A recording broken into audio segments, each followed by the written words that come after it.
All right, guys, we are here for a factory tour at Warn Industries in Clackamas, Oregon.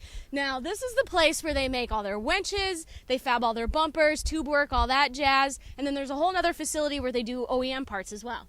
That's correct. This facility is 200,000 square feet, and we're going to go inside today and meet the people that make these bumpers and winches and the rest of their gear. But 200,000 square feet of manufacturing facility. The place is huge. And it's going to be really exciting to see how they do this. And they have over 500 employees. I mean, if you take a look down the row here, these are all employee vehicles. I mean, they're passionate about the sport. They're passionate about wheeling. They love what they do, and you will see how passionate they are about their jobs when we go in there. So they even brought in a fire truck for us to check out because they sell not only to municipalities, but also the government, your military vehicles, make a lot of products. And, well, it's going to be an interesting day. And you're going to find out in just a minute. So come on with us. All right, Jesse, this is going to be awesome. Hi, guys.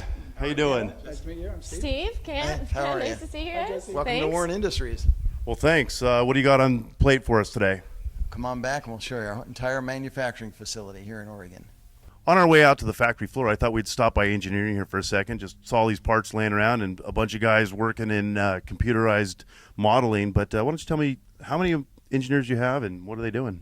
Overall, we have about 30 engineers. This division over here is the aftermarket division and also the severe duty and OEM division. And that's where we're going to go watch them make parts right now? Yes, sir. Okay, so from designing it in here to making it out there, just checking it out. Excellent. Thank you. Now this is basically where it all starts, right? All the materials come in here, get dispersed down that way, and then they become product going that way. That is correct. Right now we're standing in the steel bay, and so we have raw materials that come in here on a flatbed truck.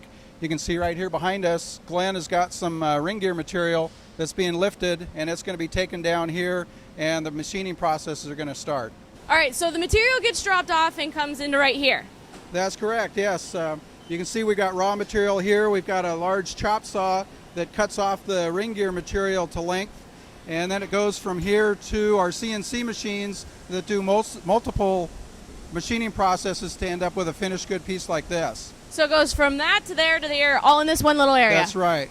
And then where? And then it goes on to our broach. So it'll, the broach will cut the inside splines for our third stage gear. The Broachzilla? Yes, the Broachzilla. Shall we go see the Broachzilla? Let's go. It's right over here. And this is Broachzilla. It's kind of a world famous machine. It's about 20 foot tall. And what they're going to do is force this tool, the broach, through the ring gear, and it's actually going to cut these teeth in there.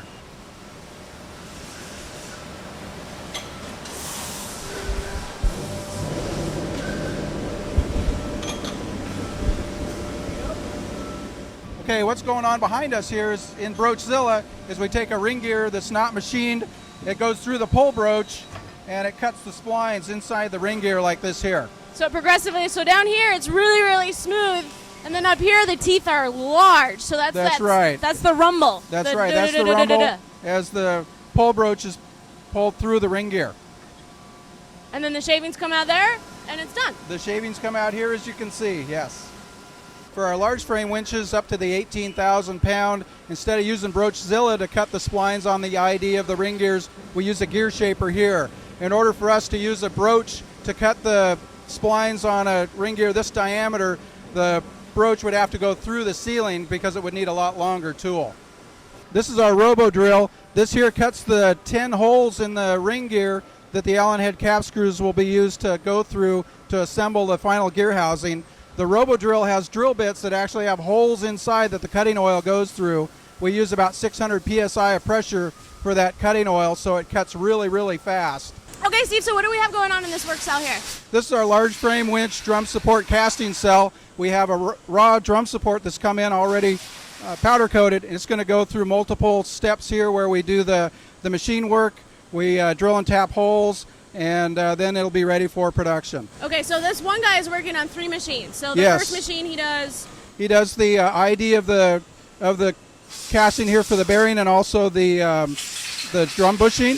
Okay. The second machine will The drill holes. and tap the holes, All right. and then the third machine does the final machine work for the motor itself.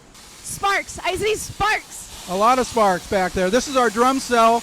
This is where we're making the drums for our M8000, XD9000 type winches. We're going to take some raw material like this here This is just like what we saw come into the building right at the beginning. Right. And we're going to make drums just like you see right there with the wire rope spun on them. And so it's an automatic This welder is right an there? automatic welder here. He loads up the drum tube and the drum flanges, hits the button, and it automatically welds the flanges to the drum. Sparks. That's my favorite thing. Okay. You know I like welding, right? You like welding? Yeah, I I've love seen you weld welding. before, yes. Over here we've got our drum spooling machine. So this automatically spools the wire rope onto the drum. You can see it's got a level wind device, so it spools it on evenly, and it also measures the length, so we have the precise length of wire rope. All right, so what is this part right here? That is the sun gear. Or it's going to be a side It's gear. going to be a sun gear. Okay, so how does it go? As it goes, we load the bars, the raw stock, into the machine. The machine has 6 spindles plus a drill. As it goes around and does its 6 spindles, it shapes, gets its final shape, and drills the holes in, drops out over here. And then when we're done here, we wash the part, take it over to the shapers. The shapers shape it. We take it to heat treat, harden the steel up, and it's ready to go. So maybe I should go talk to the shapers right now. Get them in shape. Thanks, dude. 13, 14. So there's 14 of these machines, and 1 or 2 guys runs just to shape this into that. That's right. We've got our gear shapers behind us. We have one attendant that runs all 14 gears. That's called efficiency. Just a bit of history. The story is these gear shapers came off of a World War II surplus machine ship, and these were all built back in the 40s. All right, Lance, so this is another type of broaching machine. You want to explain to me how it works? Okay, this is a pot broach. There's a ram here, and there's blades down here in this pot. And what it does, it starts out at a shallower depth of cut. These parts here, we feed them in through here. There's a shuttle that will shuttle it in. Once this is at the top, it'll shuttle it in.